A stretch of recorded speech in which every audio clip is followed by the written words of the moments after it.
Middle ఈస్ట్‌లో జరుగుతున్నటువంటి యుద్ధం వల్ల భారతదేశంలో చమురు ధరలు పెరిగిపోతాయేమో అని చాలామంది భయపెడుతున్నారు.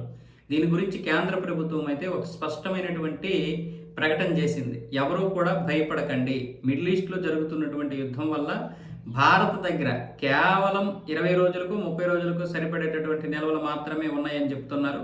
అది కూడా అబద్ధం. 74 రోజులకు సరిపడేటటువంటి నిల్వలు మన దగ్గర ఉన్నాయి. దగ్గర 4,000 కోట్ల ఇంధన నిల్వలు అయితే ఉన్నాయి. కాబట్టి మీరెవరూ కూడా భయపడకండి. ఎక్కడా కూడా ధరలు పెరగవు. స్థిరమైనటువంటి ధరలతోటే మీకైతే పెట్రోల్ అమ్మడం జరుగుతుంది.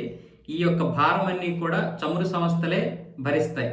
కాకపోతే గ్యాస్ మీద మాత్రం రెసిడెన్షియల్గా 65 రూపాయలు, అలాగే కమర్షియల్గా ఏమొచ్చేసి 115 రూపాయలు అయితే పెంచడం జరిగింది.